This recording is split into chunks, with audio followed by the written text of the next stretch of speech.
I'm Josh Weiner, and this is In the Event. If you are sitting in an exit row, please identify yourself to a crew member to allow for reseating if you lack the ability to read, speak, or understand the language, or the graphic form, or the ability to understand oral crew commands in the language specified. You maybe understand this, but will you understand how to comply with these instructions? The instructions of our crew, who are fully authorized, and all the illuminated signs posted throughout the cabin? Please locate them now. If you are sitting in an exit row, and unlikely if needed to perform one or more of the applicable functions, then you must deselect yourself because only you know, finally, if you lack sufficient mobility, strength, dexterity to reach, grasp, push, pull, turn, shove, lift out, hold, deposit nearby, maneuver over the seat backs to the next row, objects the size and weight of overwing window door exits, remove, reach, maintain, balance, stabilize, exit, and assist others. You may lack capacities, have conditions, or be otherwise compromised. For example, if you're traveling with a pet container that contains a service animal or emotional support animal. You may feel yourself supportive, and of course, that's good, super, if you can perform the functions.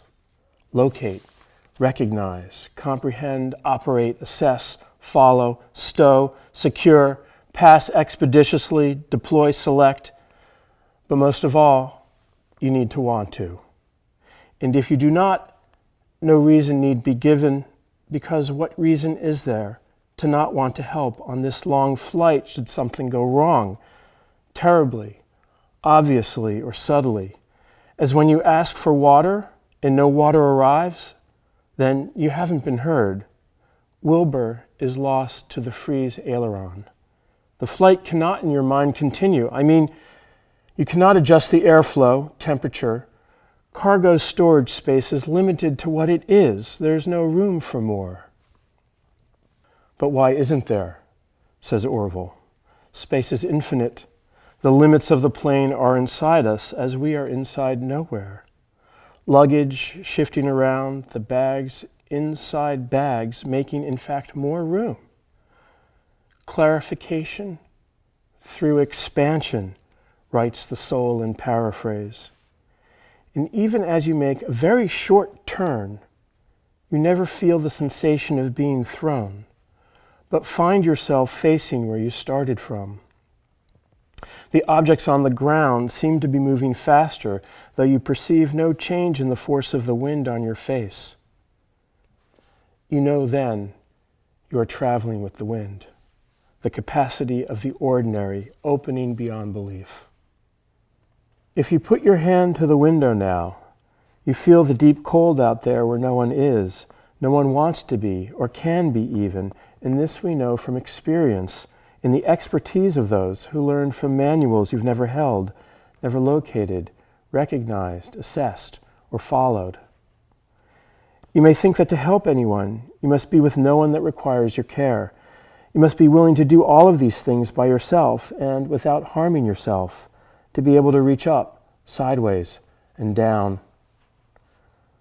But your condition is not the event of an evacuation, but rather the capacities you lack to be an emotional animal going somewhere a great distance, past every echelon, to a place without command, an elevation, a knowledge, a neck, tuning the instrument to its final pitch and yaw. When you look out the window, what do you see? The plane is probably flying level, but should the pilot find himself unable, or you do, you can take control by reaching over and holding the yoke in such a manner that miniature wings and the indicator stay parallel with the artificial horizon. Pulling back will send you higher, where feeling becomes pronounced. That's okay. Lift should be equal. The door won't open even if you yank on it due to the pressure. Soon enough, however, but not too soon. Dream flowers, drawn by moving veils as power, though naught be fairer than a dying nebula. With time, you understand. There are stars in the universe cold enough to be touched by the human hand.